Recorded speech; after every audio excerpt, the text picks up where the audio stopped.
Hello and good morning, good afternoon, everyone. Thank you so much for joining. Welcome to our Saturday session.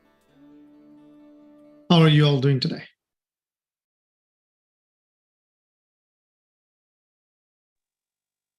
Good morning. Good morning. How's the start of weekend for you all? We have a cool breeze down south, so it's pretty nice. Nice, good to hear. Yes, finally it's starting to cool down. Yeah. Yes, I couldn't take the heat anymore. Too much of heat, too long this year. Hey, Barbara, good to see you. Hi, nice to be here. Thank you. Wonderful. Where are you joining us from, Barbara? Pittsburgh, Pittsburgh, wonderful. How did you hear about us? Eventbrite. Eventbrite. Have you joined our sessions before, or is this your first time? I had a while ago, perhaps, yeah. Oh. Have you been able to meditate at home or not really? Here and there. Here and there. I don't have a regular practice. And that's all right. Yeah, you all start that way, here and there, and then slowly we build it up into a routine. I'm glad you're back. Thank you. Anyone would like to share their thoughts, or if you have any questions? Beverly, thanks for joining. Ooh. And we have Marvel. Good evening. Just came back from Tunisia and love doing meditation by the. Oh, nice. Good to hear that. By the sea. Wonderful. Tunisia is a beautiful place. Right. Thanks for sharing the thoughts this morning. Anyone has any questions before we get started?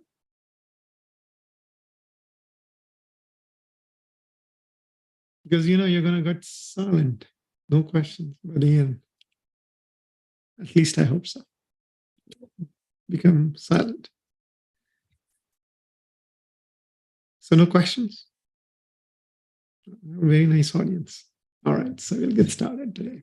So as always, right, we'll start with a basic introduction. Usually we have some first timers. So I usually cover some basic of meditation, and then we have a topic of the day, right? And the way we have structured these classes on Saturdays is the focus is on getting the experience and the knowledge built, right? What is the practical application of meditation? Because meditation at the end of the day is primarily designed to help you improve your quality of life, right? That's the foundational idea behind why do human beings even need to meditate, have a better quality of life. Because you may be eating healthy and you may be physically healthy, but what happens is all inside of our heads, which creates a lot of different kind of problems. Stress is just one of them. And it starts to affect the quality of life that we live. And the goal is to get rid of all the noise and focus on what is important to you in your life. Right? Each one of us deals with different kinds of challenges. But ultimately, the root causes are, if you start analyzing those problems, right, the root causes are more or less similar that lead us to that place. It just manifests in different ways in each one of us because we all come with different life experiences, different life backgrounds, different current situations. So for each one of us, it will manifest in a slightly different way. And the goal is to help understand what those root causes are and eliminate those root causes, right? What can we do to eliminate those root causes of whatever we deal with in our life? And focus on how do we get ourselves to a better place. That's the goal of meditation. Let me share my screen here just a second. I hope you all start seeing my screen. And today we are going to be talking about being discerning, right? And many times repeating the understanding of a topic or subject helps improve our own understanding of the subject, right? So that's why we structure these classes. We have about 15, 16 courses. We do classes that we do every Saturday. So every Saturday is a different topic. And then after those 16 weeks, we come back and restart. So those of you who may have joined this particular topic before probably have a sense of what I'm going to be talking about. But that repetition helps kind of ground us into the idea of how it all works. My name is Ajit. Those of you who have not met me before, I've been practicing this meditation for about 29, 30 years. And this was a journey that really helped me understand myself better.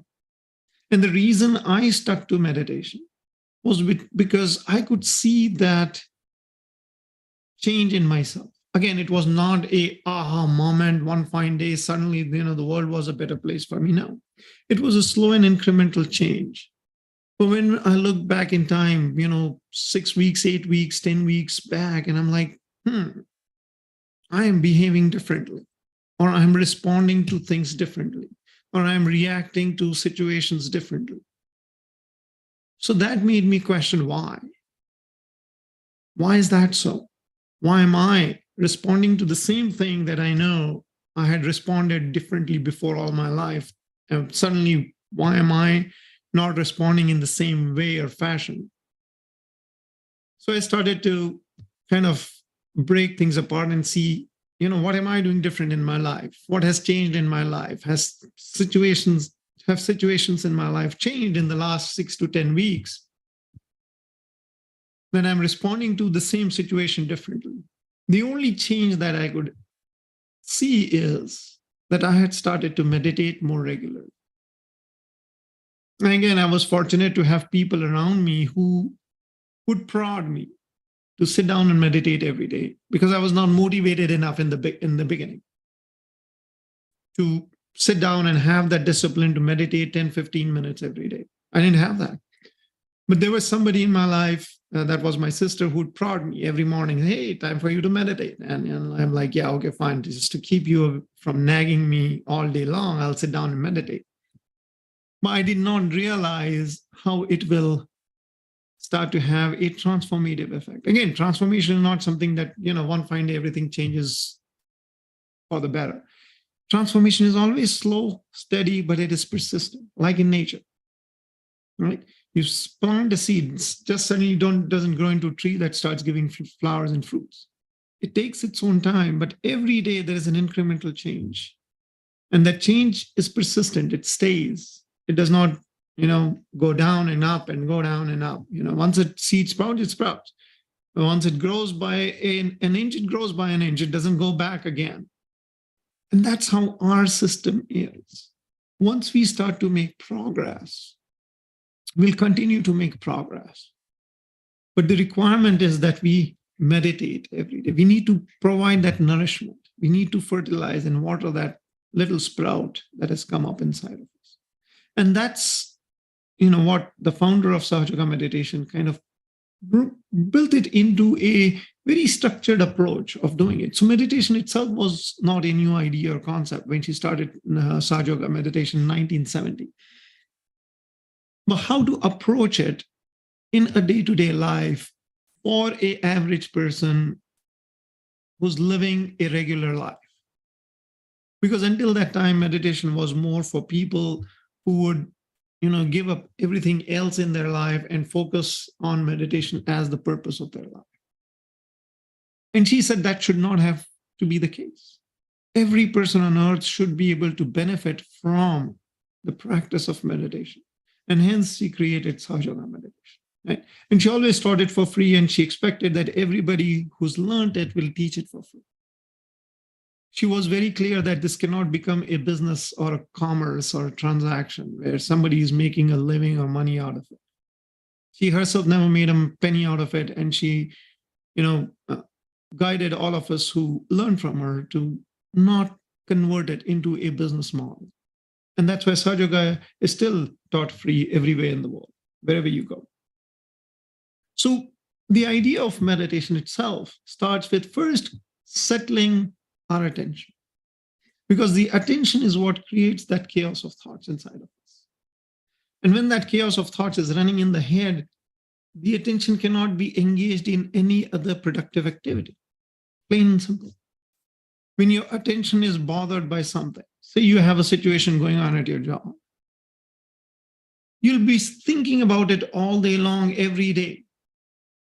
That's all that your attention will be preoccupied with. And then if somebody says, hey, why don't you write a poem?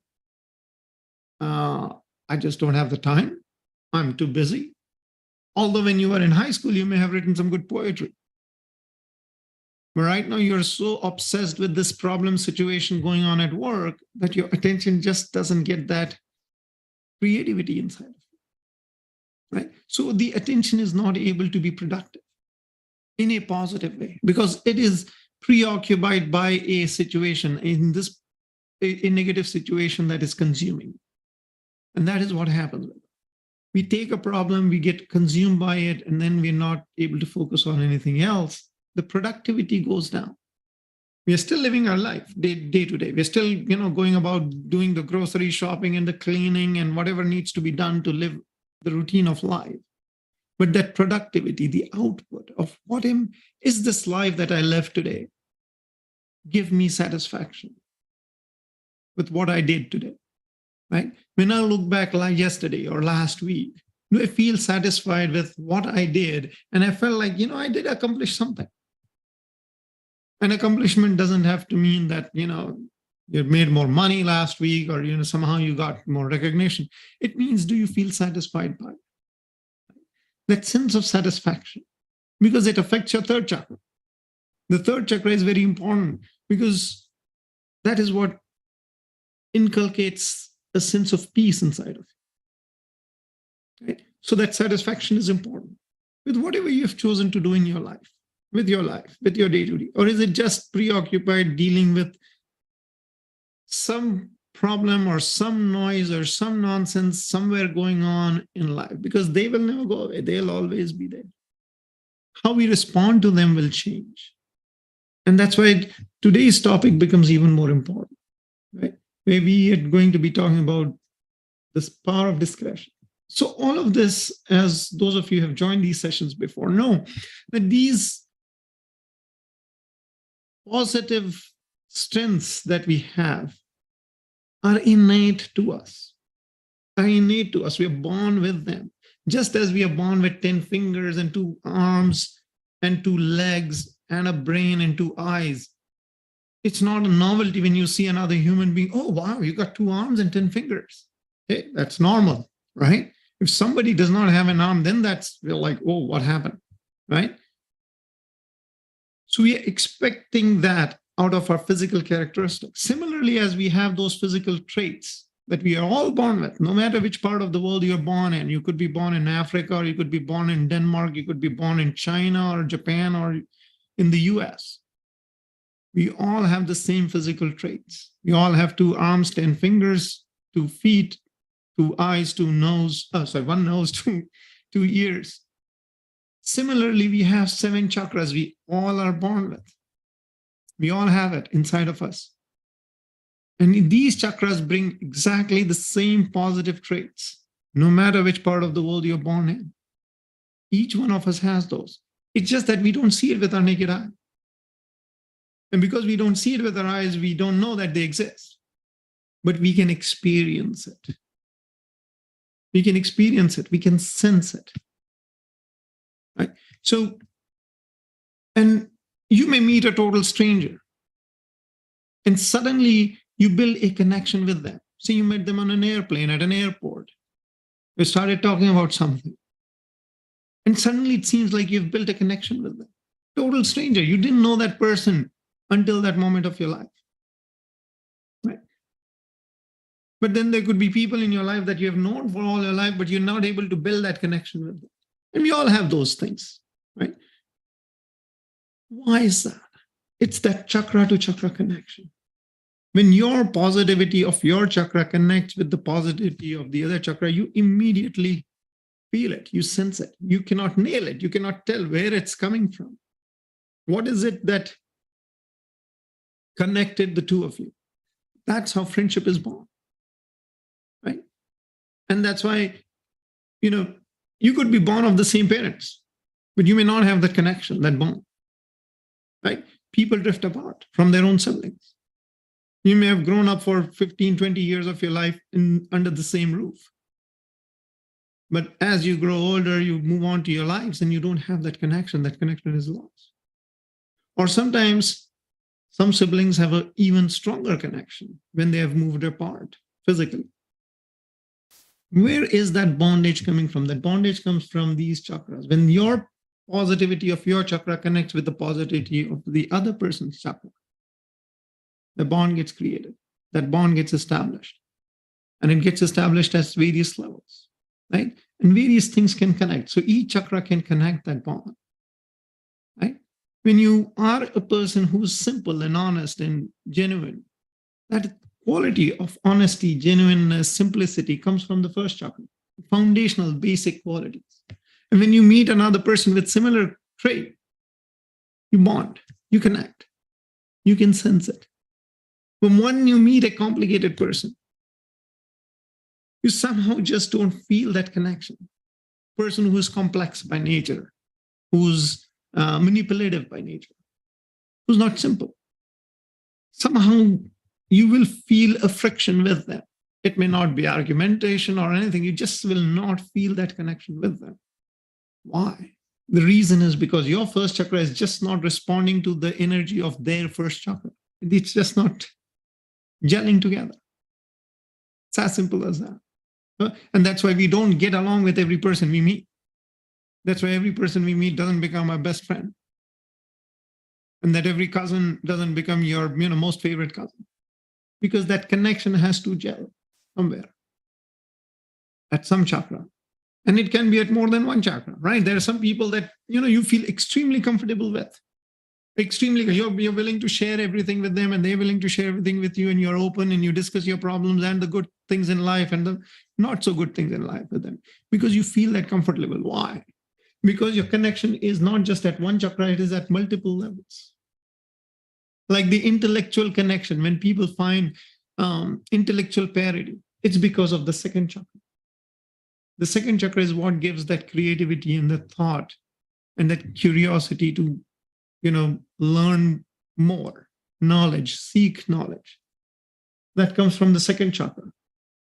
So one scientist may connect with another scientist, or sometimes a musician may connect with a scientist because the frequencies of their chakras is matching. They may become friends. Right?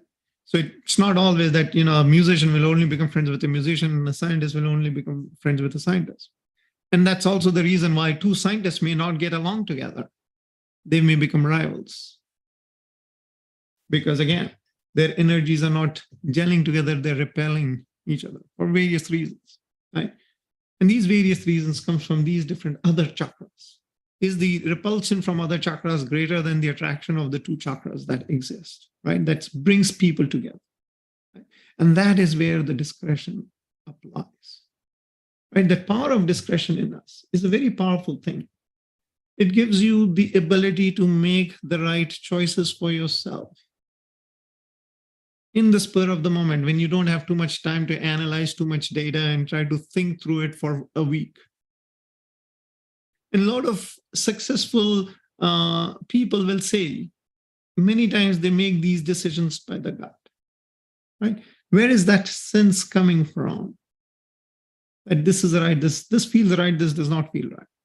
That ability to filter out the bad and keep in the good. That there's a filter that is built inside each one of us. Just like you have a filter in your air conditioning system, right? Because it filters out the dust that is sucking in when it pulls air from the outside and the pollen and everything else. It blocks that filter. And that when that filter gets clogged up, those allergens and those dust particles are then circulating through your house or through your car. So you need to replace that filter or clean that filter. So it's important. We are used to cleaning the filters in our vacuum cleaners and replacing the filters in our air conditioning systems. What about the filter inside of me? Is that getting clogged? We never ask. We never ask because we don't know that we have to ask that question. So it's a very important thing because those filters inside of us can also get clogged. Very important. But when those filters are clear, you're very clear about the choices you want to make in your life and why you want to make those choices, because they align with certain principles that you live with. And you have the courage to then do it, live up to it, no matter it may be a difficult thing to do. But you do it because you know that is the right thing to do. And you don't get influenced by other people who are trying to pressure you into doing something that you do not want to do. You don't succumb to those pressures. You don't get influenced by external factors. You may hear them out, you may listen them out, but you do not follow through with them. And that is what makes you an objective person who's not biased, right? So all of that is the power of this chakra, which sits right here, where your nose connects to your forehead. It's a little chakra, but it is a super important chakra. Why is that so? All the information that we soak in comes in through the eyes and ears and nose and feel. All the information we ingest into our brain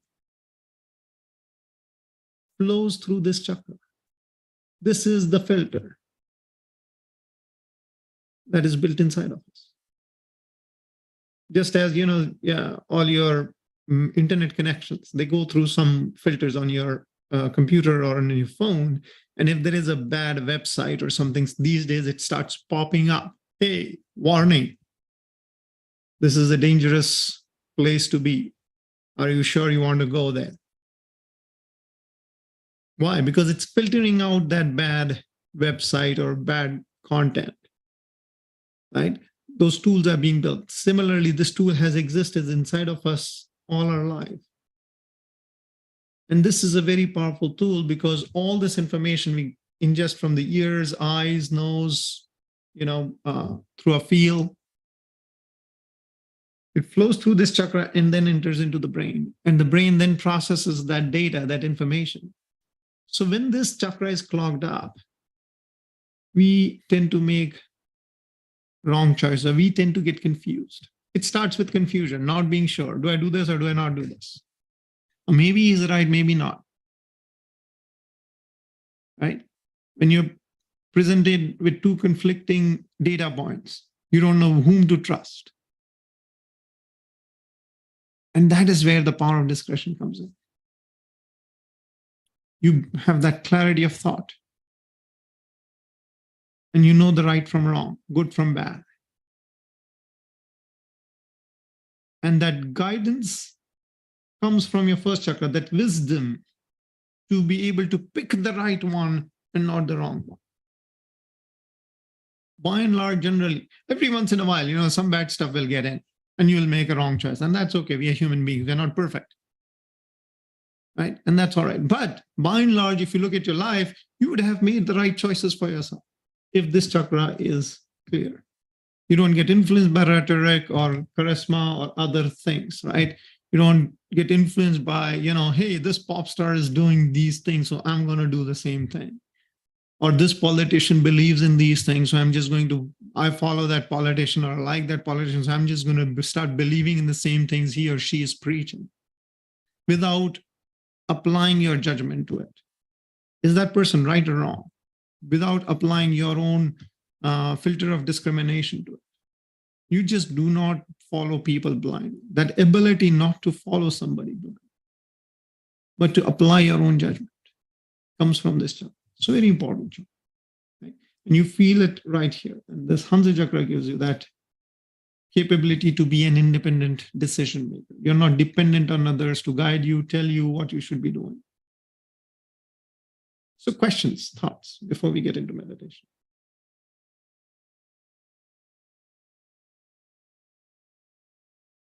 So it's an important chakra. It gives us important skills and talents and capabilities and helps us live a better life. There's a call, isn't evaluating things a human quality? Yes, it is. It is, absolutely. It is a human quality. And where does it come from? It comes from this chakra. Evaluating, filtering out the wrong information. Evaluate. And, once the information is in the brain, then you analyze it in any which way. I led this today's conversation with analyzing what's going on in your life, right? That was an example that I gave. In personal experience, I did it for myself, right? There was things that I noticed in myself that, I was doing differently. And I started to analyze, why am I doing things differently, right? And that's a good thing. It's not a bad thing. It's not a bad thing. But picking the right choice, making the right choices in your life, right? That power to make the right choices in your life, in the moment, because we all are presented with life situations where we have to make choices in the moment. And that is guided by the power of this chakra. When this chakra is strong, you'll generally make the right choice. Generally. Questions, thoughts, comments?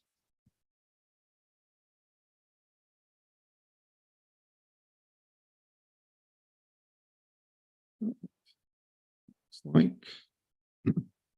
I've done a really good job of convincing you about the topic today, or I have lost you somewhere, but I'll lean on Farmer.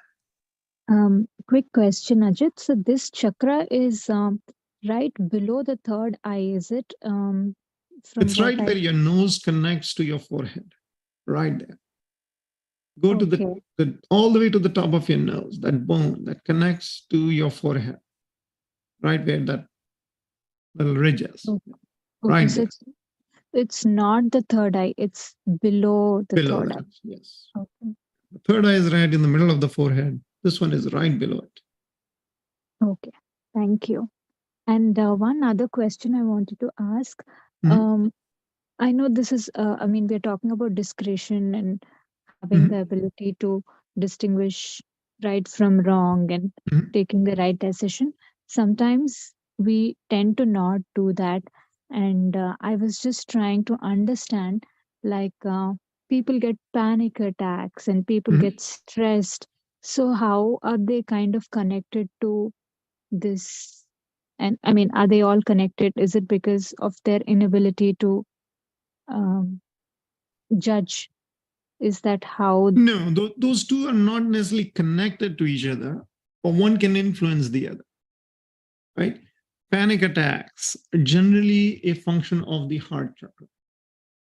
When the heart chakra is not strong enough and a difficult situation presents itself, or you think it's a difficult situation, that fear will overwhelm the person, and that will put them into a panic mode, right?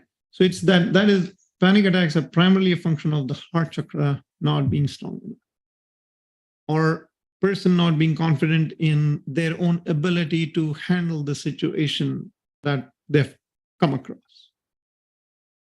So it's more of a function of the heart chakra than the Hansa chakra. Does that make sense? Yes, definitely. Thank you. Was there a second part to your question, or was that the question? No, that was the question. I was thinking maybe there's like, the judgment wise, if we make wrong judgments and that's why we panic. But now I think I understand clearly that it's fear and it's not really judgment which could cause. Yeah. Thank you. Oh, all right. So there's another comment there. Does making a poor or quick choice mean if this chakra is weak? Not necessarily all the time.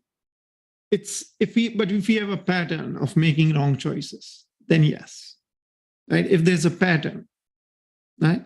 Because we are human beings, we cannot be perfect, and we should not expect perfection from ourselves. It's just not right to expect perfection from ourselves, because they'll be very frustrated with our own self, right? We are human beings, and it's okay to make mistakes or wrong choices, right? Every once in a while, we make a choice that turns out to be, hey, this was not a great choice. Like, okay, we learn, right, from the situation.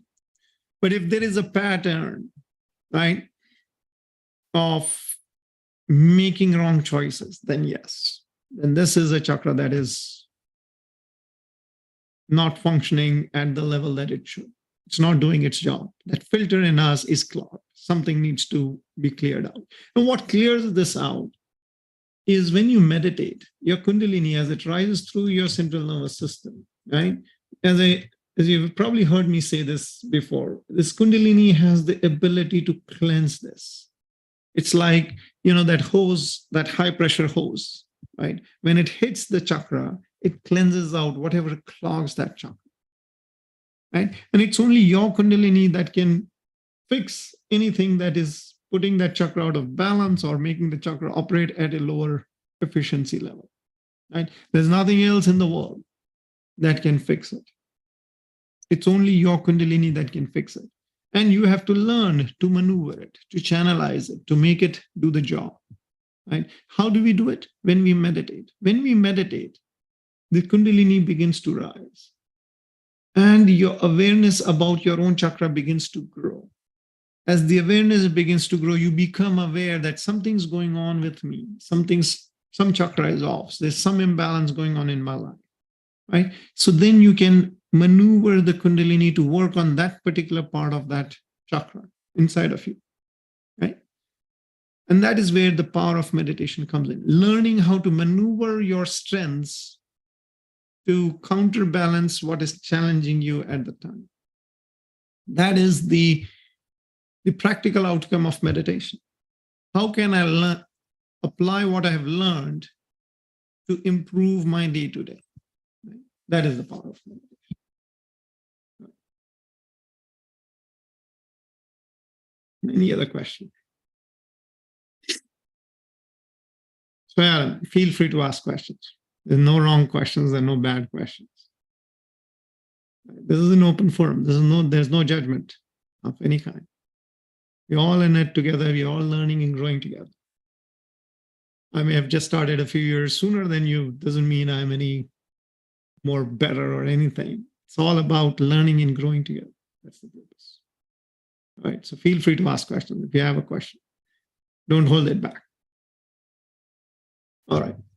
So if there are no further questions, we will transition into meditation. As always, we start with what we call the feet soak technique, where we soak our feet in a bowl of water and we meditate. I typically keep my dishpan bowl ready with me at the start of the session.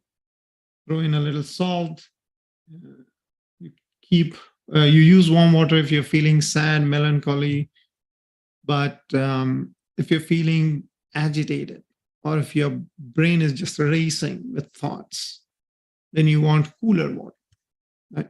So make your choice based on that. Eventually, we get to a point where you can feel your own vibrations. So that's the goal of meditation. Another goal of meditation is you should be able to make out for yourself, where are you today, right? Am I drifting to the left or am I drifting to the right? When you drift to the left, you'll feel heat, warmth from your left palm. That awareness, that sensitivity grows as you meditate.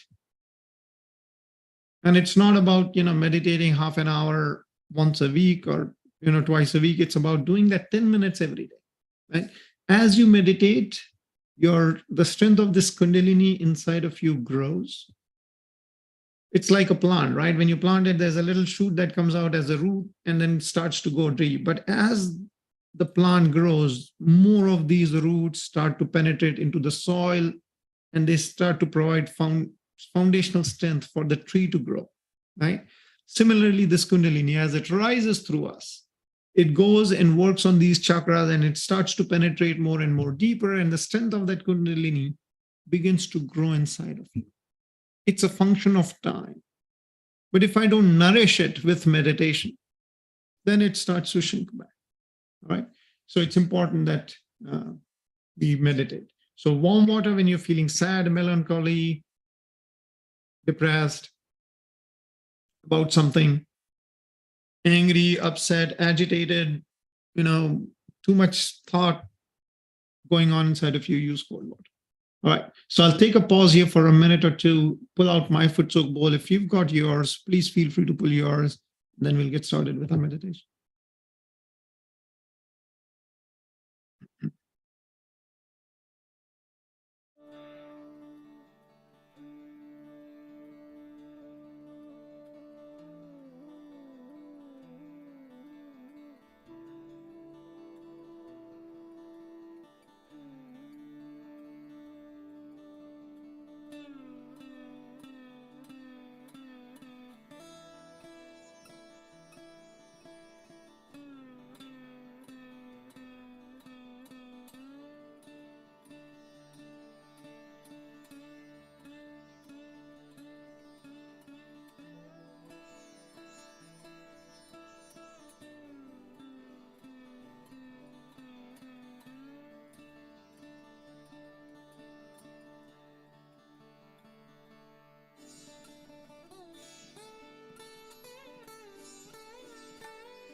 right, so we'll get started with our meditation.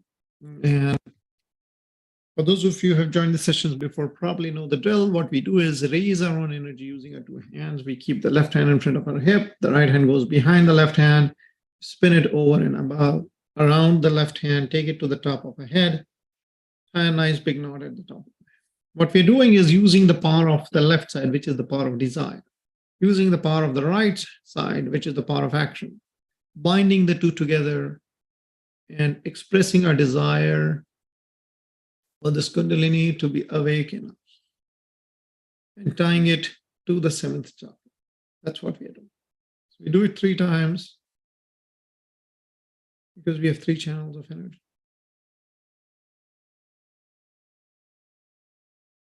Second time, 2 knots. Third time, 3 knots. And now we use our right hand to make a shield around ourselves. Right? Use the right, start at the left hip, raise the hand along the left arm, above your left shoulder, over your head, down to the right side, and back again. So that's a shield, a bandhan, a protection. You do it 7 times.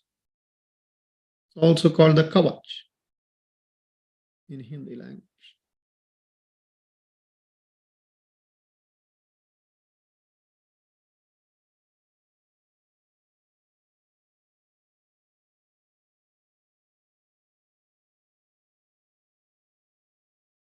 It's important that we become familiar with the steps and the concepts.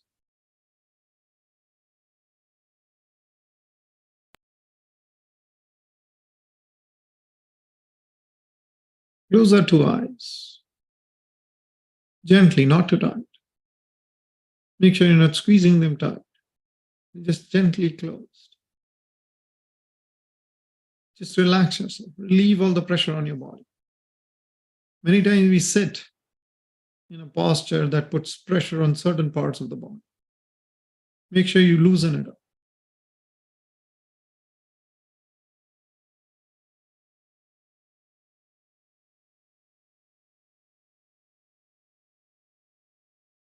Just watch yourself breathing in and out. Just watch that breath as you inhale and exhale. If you have the foot soak bowl with you, you can spin your right hand around that water. You don't have to touch the water. Make 7 circles around it. What you're doing is directing this energy, the Kundalini, into that water element and vibrating that water. And soak your feet in that water.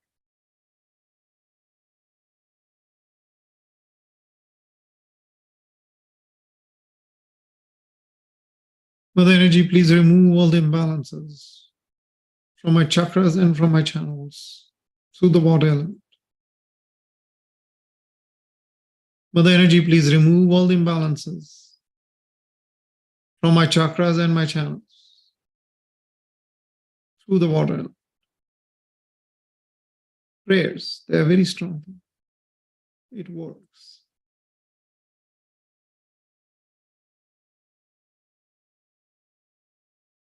Continue to watch that. It helps settle the attention.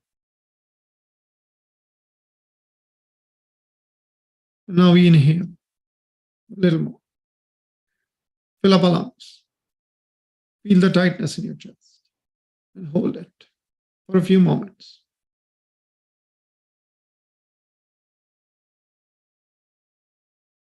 And exhale. Do it very slowly and gently.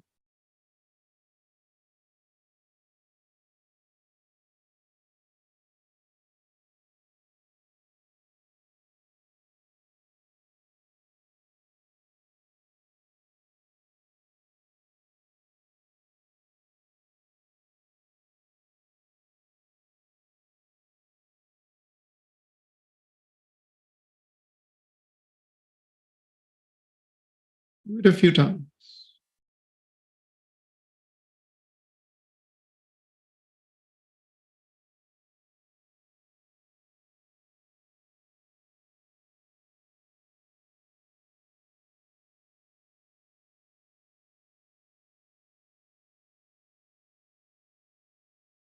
Now breathe now.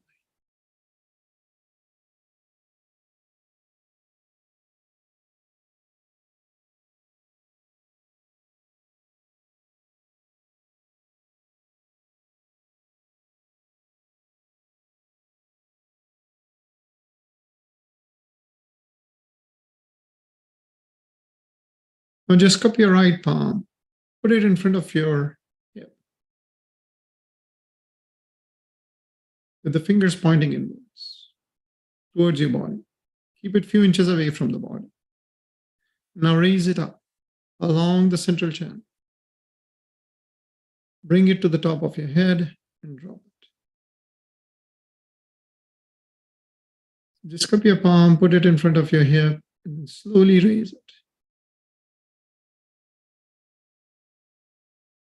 What you're doing is just raising your own canoe with your own hand. Do it a few times.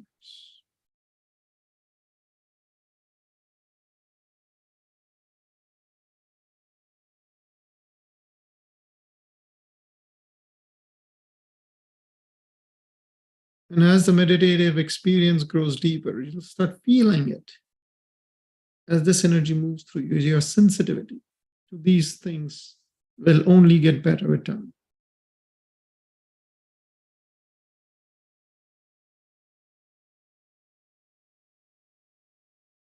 Because these are very finer movements that are happening deep inside our central nervous system. Because if our sensitivity is not fine-tuned, we don't sense them. Just like a microphone. A better quality microphone captures sounds of all different frequencies, but a cheaper quality microphone does not capture all those frequencies. We want to fine-tune our microphone so we can become the highest quality microphone there is.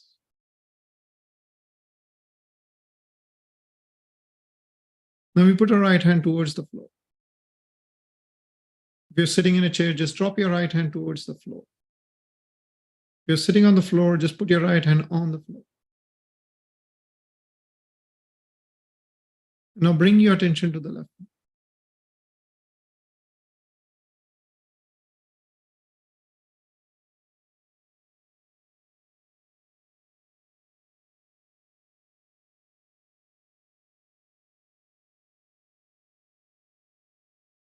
Just watch your left palm. Just observe it.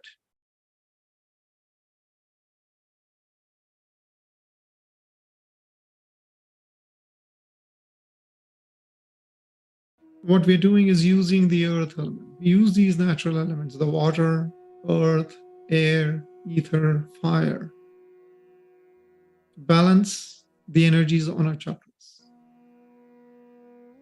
Because we are made of these 5 elements. So just watch your left palm.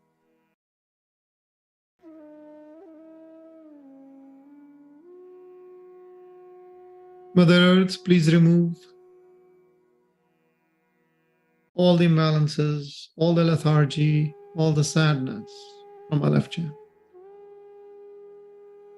Mother Earth, please remove all the imbalances, all the lethargy, and all the sadness from our left channel. Mother Earth, please remove all the imbalances, all the sadness, and all the lethargy from our left channel.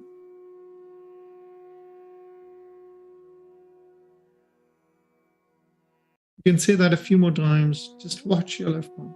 As you say, if you start feeling anything different on your left palm, just watch it.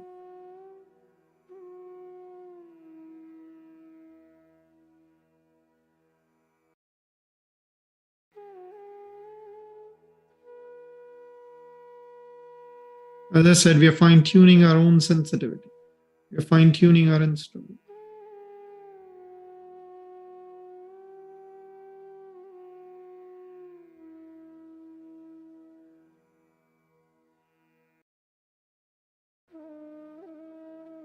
And this fine-tuning happens in meditation,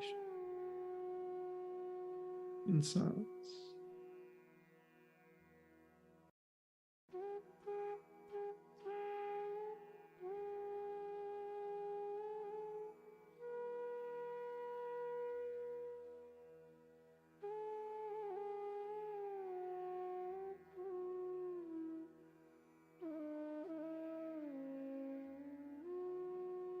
We bring our right hand back on our lap. Now we'll balance the energy on the right channel by raising our left palm towards the ceiling. Fingers are pointing up towards the ceiling. Your palm is facing backwards towards you. Now move your attention to the right palm and just observe. And this time you're using the ether element to suck out the heat that gets trapped on the right channel. We produce a lot of heat in our system. Two reasons primarily. One is thinking, too much thinking. The second chakra gets overworked, and that produces heat. Second is someone who has a very busy lifestyle. It's on the go all the time, every time. Too much physical activity. Both of these things generate heat. It's like an engine. Engine produces heat. You need to cool it down. That coolant is your kundalini.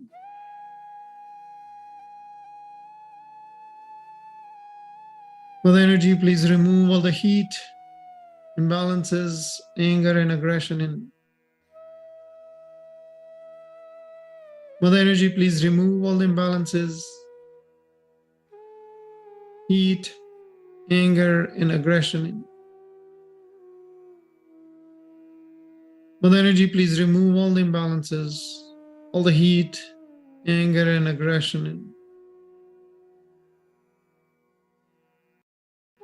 Mother energy, please remove all the imbalances, heat, anger, and aggression in.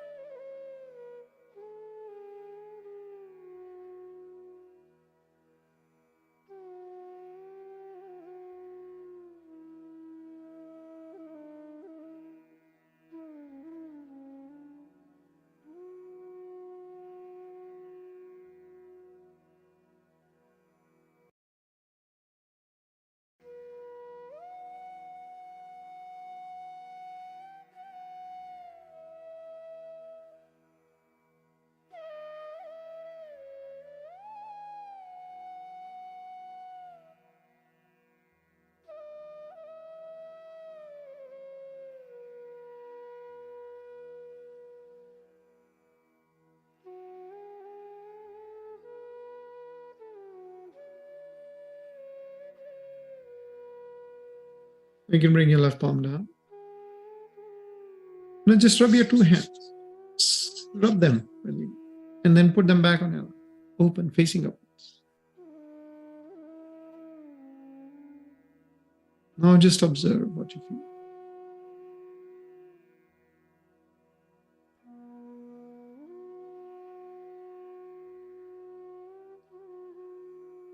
If you're feeling anything, cool or warm, neither of the palms.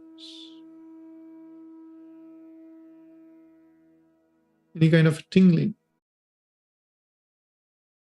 or something swirling on the palm. Any tingling on any of the fingertips. Just watch it.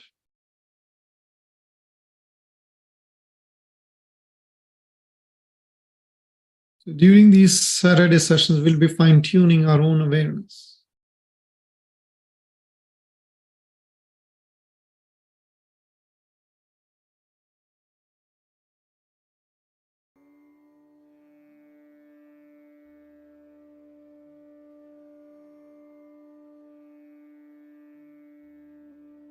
And now put both your palms towards the floor, or if you're sitting on the floor, just place them on the floor on either side of your body.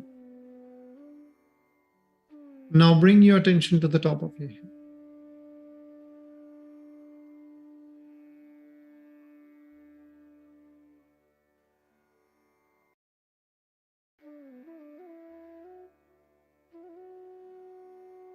One more thing that meditation helps you is take control of your own attention so it doesn't drift away into la la land, into random thoughts. When we say we are fine tuning, what we are fine tuning is the attention's ability to perceive sensitive information. Bring it to the top of our head and then slide it into our forehead. At the third eye. And then through your Hansa chakra, which is right where the nose meets the forehead. And into the throat, the Vishuddhi chakra, the fifth chakra. Then into your chest, fourth chakra, the heart chakra.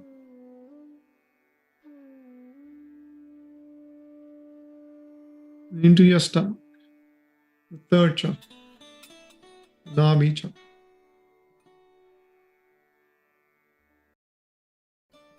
Then into your second chakra, which is between the hips and the pelvic area.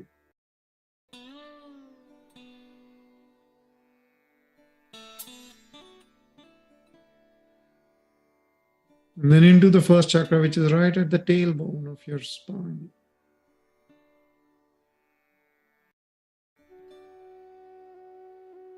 Now just hold the attention there for a few moments.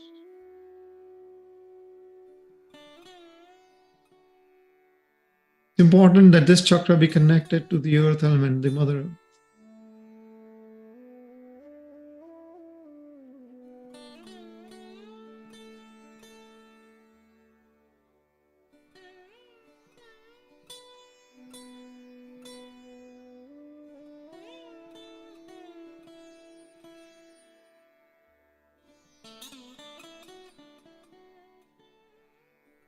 This chakra draws its energy from the earth. Mother Earth, please remove all the complications in it.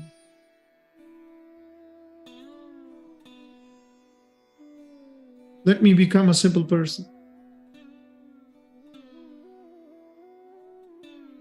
Mother Earth, please remove all the complications in it.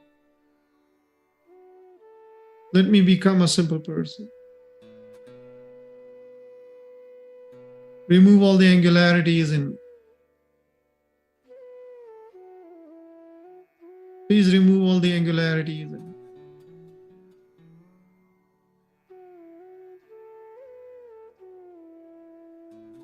Please remove all the manipulations.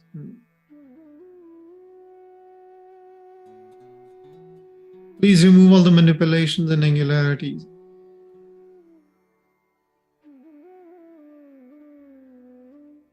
Let me seek a simple way of life. Let me seek a simple way of life.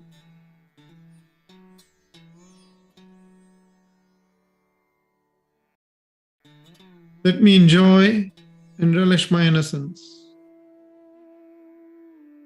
Let me enjoy and relish my innocence. And let me enjoy and value the innocence of others. Let me enjoy and value the innocence of others.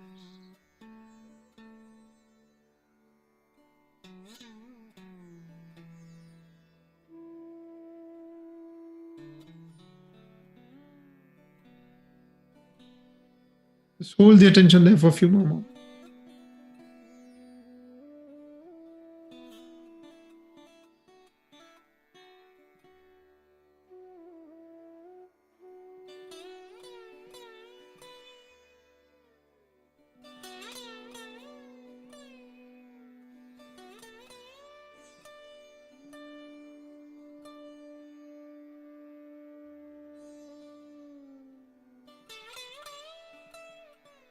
We put our left and back on our lap, open and facing upwards. Now we use our right hand, place it between the hips. And then slide your attention to where your hands.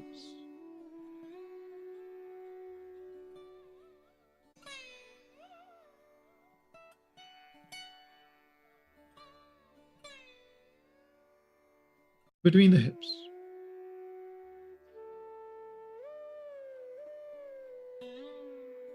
Mother Energy, please remove all negative thoughts, all negative ideas, all negative desires. Mother Energy, please remove all negative thoughts, all negative ideas, and all negative desires.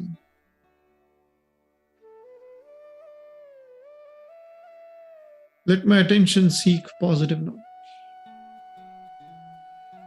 Let my attention seek positive knowledge. Let my attention seek positive knowledge.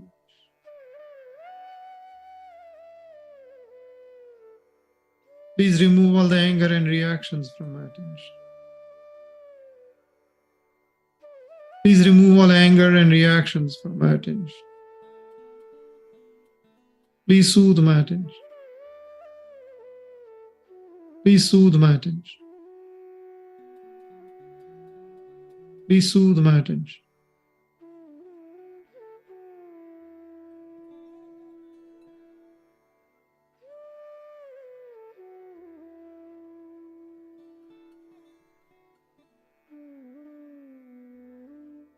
Remove your right hand, place it on a belly button. Slide your attention into your belly, right where your hand is.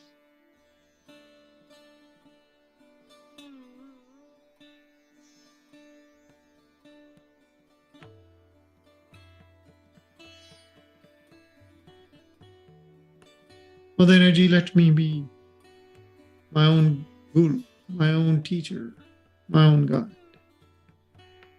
Mother Energy, let me become my own guru, my own teacher, my own guide.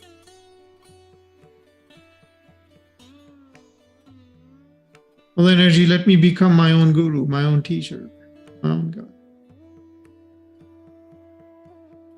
Let me see my own failings and let me correct them. Let me see my own failings, let me correct them. Let me see my own failings and let me correct.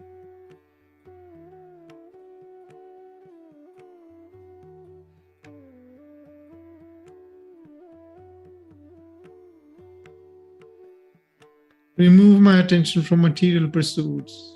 Let me seek something high. Please remove my attention from material pursuits. Let me seek something high.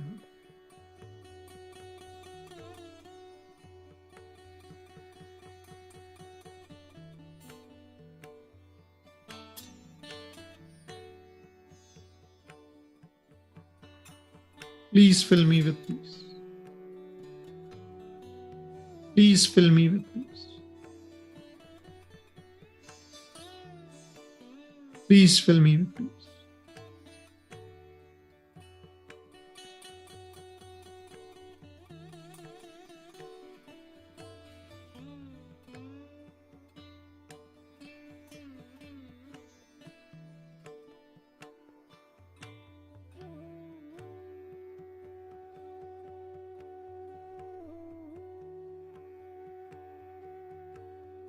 Now move your right hand, place it in the middle of your chest.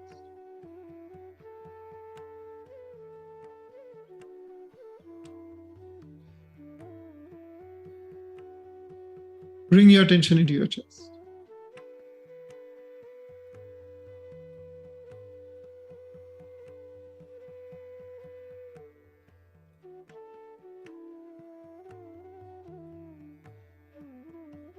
With energy, please remove all the fears, insecurities, and anxieties. With energy, please remove all the fears, insecurities, and anxieties. With energy, please remove all the fears, insecurities, and anxieties.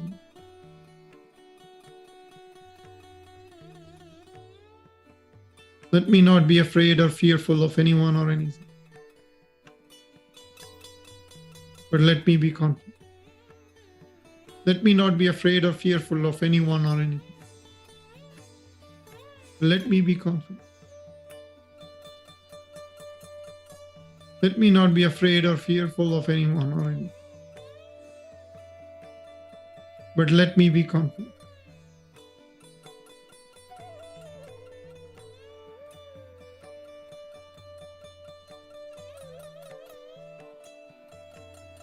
Mother Energy, please help me feel safe, protected, and loved. Mother Energy, please help me feel safe, protected, and loved.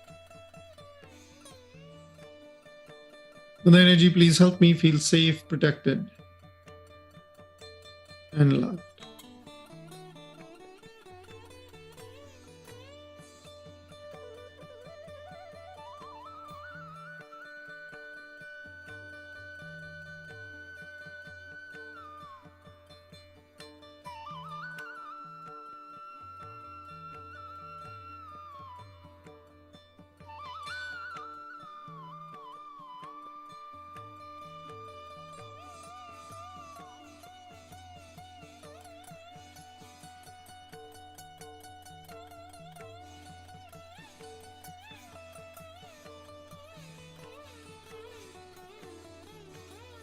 Move right and place it on the left side of the neck.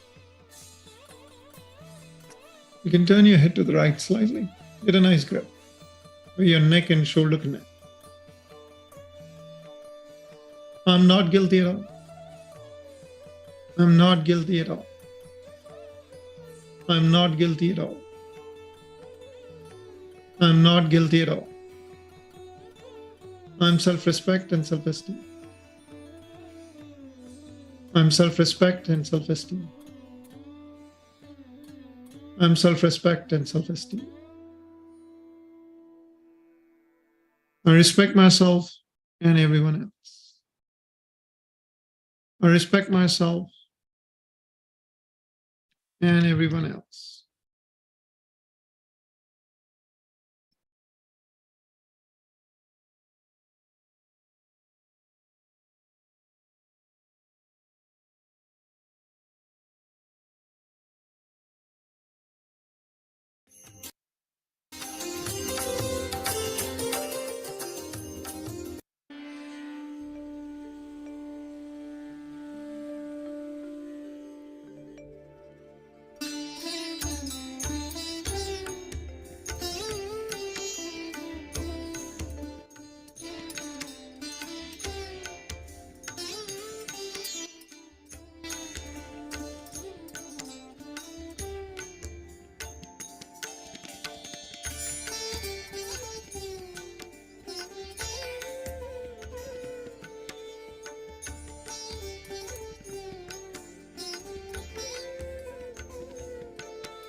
Remove our right hand, place it across our foot.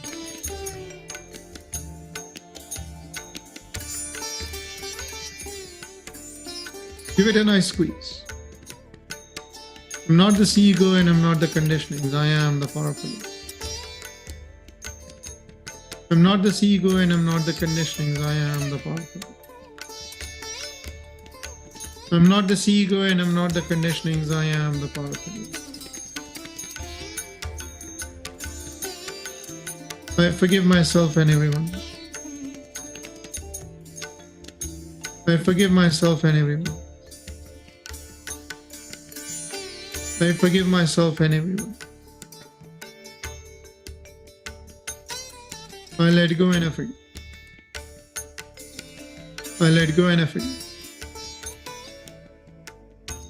I let go and I forgive. I let go and I forgive.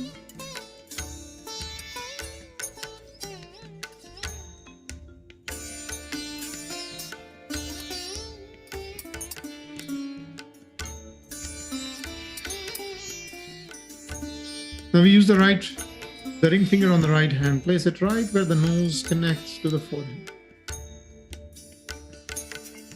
Push it hard against that point.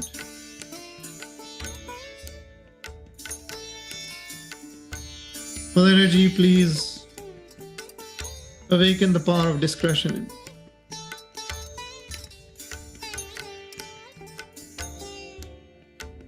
Mother Energy, please awaken the power of discretion.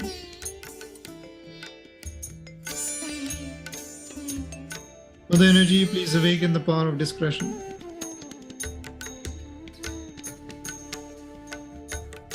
Let my wisdom guide.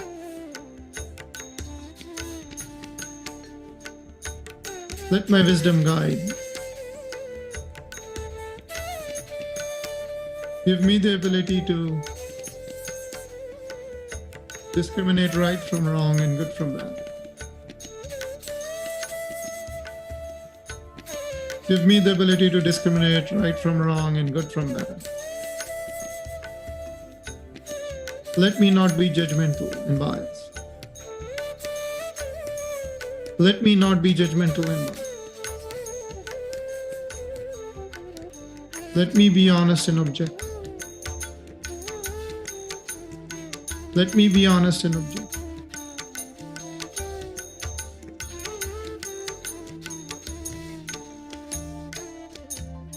Let me not be influenced. Let my judgment not be influenced.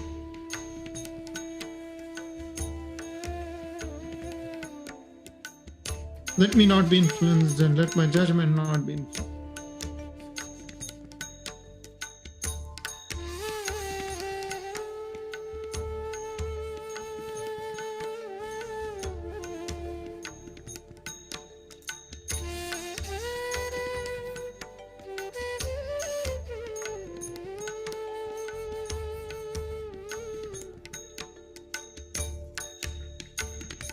So we use the right hand, spread it out. Spread out the fingers. Place it firmly at the top of the head. And give yourself a nice spot massage. Feel the skin on your scalp move. Left, front, right and back. Slowly but firmly. Mother Energy, please establish my self-realization.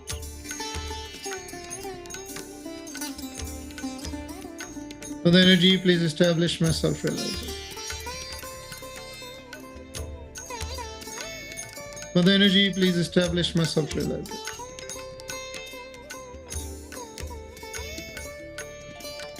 Please remove all the thoughts and establish me in a state of meditation.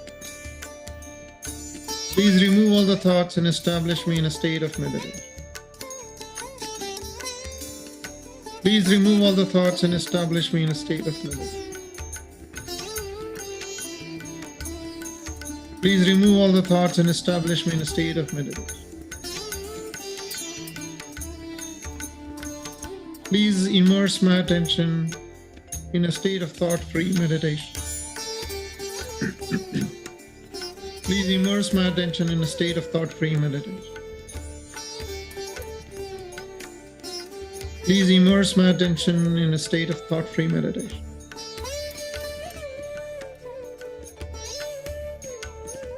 Massage it a few more times.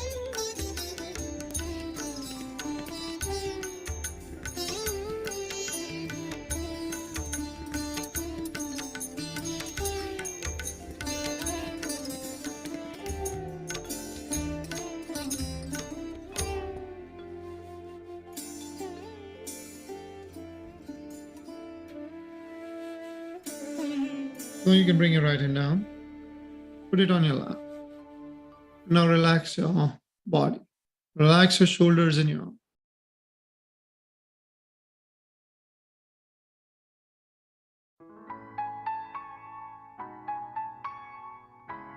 Relax your back and then loosen the body. Your eyes are shut gently, not too tight. Relax your forehead and the eyebrows.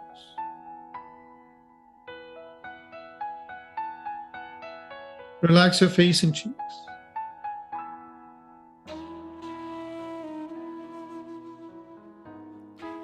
We'll immerse ourselves in the silence.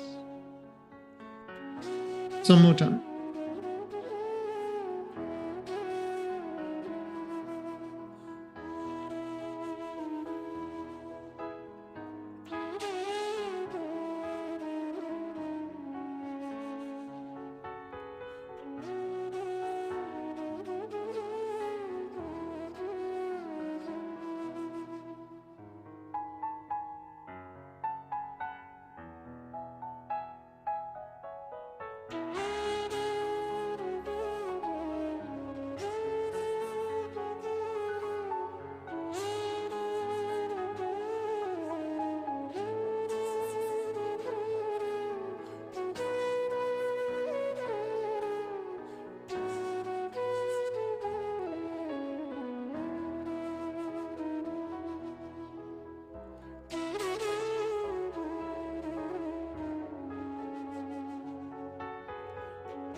Now we raise our two hands up to our heart chakra level.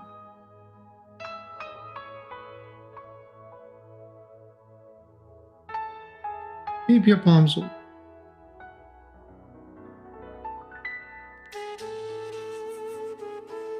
Bring your attention to your left palm and watch it. See what you feel. Feeling any coolness or warmth, any tingling in any of the fingers.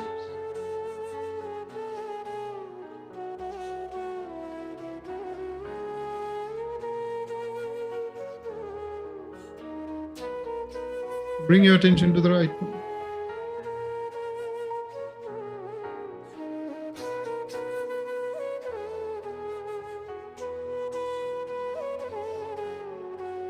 Now just watch both these palms in the silence without thinking. And enjoy these flow of vibrations that's coming through you from your Kundalini. Soak it in for a few more moments.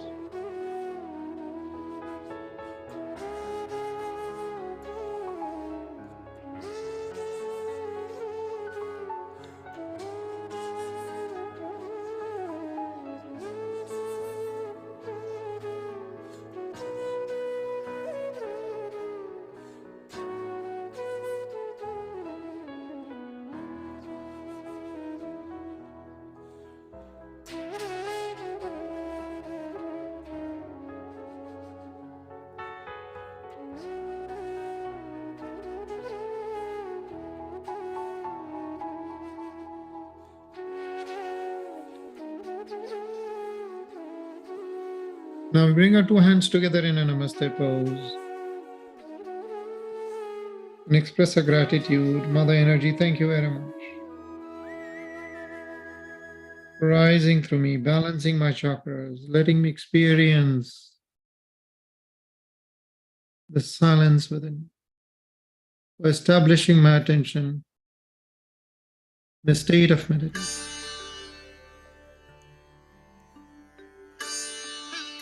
And we end our meditation by raising our energy again 3 times, just as we did at the start.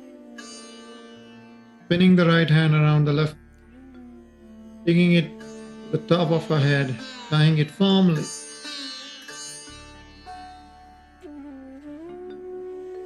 Do it again the second time.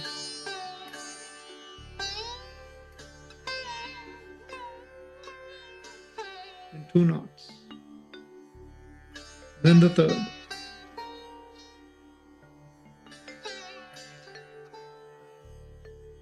And 3 knots. Third time. And then protect each chakra with this positive energy that's flowing through. Very deliberate.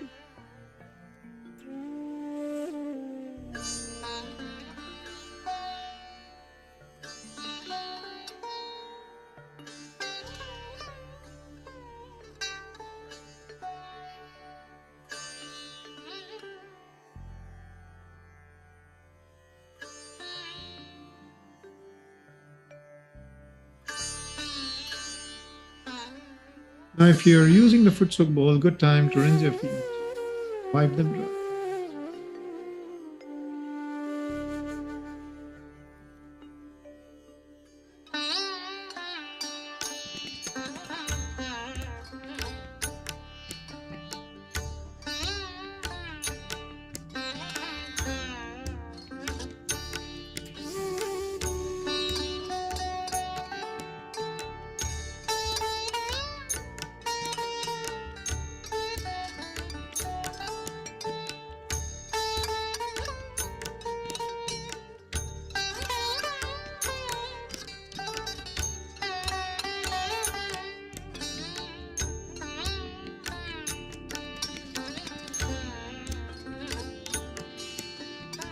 So I hope you all are able to feel balance of meditation. Wanted to see if anyone has any questions.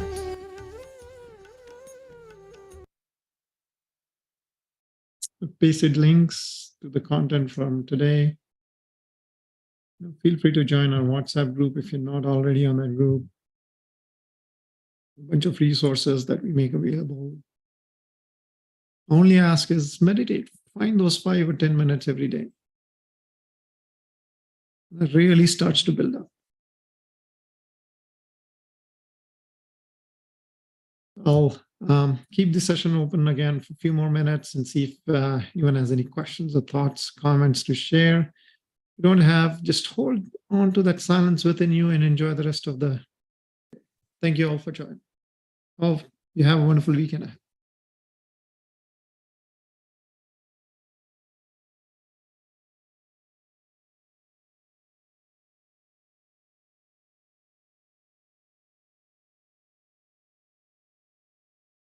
Looks like you all are enjoying the silence.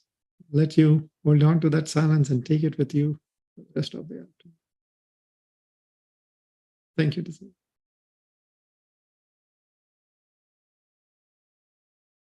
We'll see you again next Saturday, 11 a.m. US Central Time, always here. And in fact, next Saturday, we have a special session on mental health. We have a researcher from Spain. She's done her PhD in mental health. So she will be coming in presenting to us next Saturday. So it's going to be a special one. Make sure you join in and you invite your friends and family who are interested in mental health and how meditation can help. She's a very well-known researcher. She's published some books. So it'll be good to hear from her. Stella has a question. Is it normal to feel some physical symptoms when focusing on each of the chakras, such as high pressure? Yes. Yes, when you're working on the agya or a little burning, when you're working on the nabi, yes, absolutely. It is normal. Right? It's no different than, say, when you have something going on in your body, the doctor touches and feels you, and then when they touch the point that's hurting the most, you'll feel some pain. Right? When they put pressure on that part of the body, or the arm or the leg or the stomach, that's what you feel. Because the kundalini is then, when you put your attention and your hand on that chakra, the kundalini knows you want it to focus on that chakra. So it works on that chakra. So you feel that at a physical level, you'll feel it. So yes, it is normal to feel that. But eventually it should go away. Once that chakra clears out, it should go away. Good question. Any other questions before we end this session? All right, remember to join next Saturday, 11 a.m. US Central Time.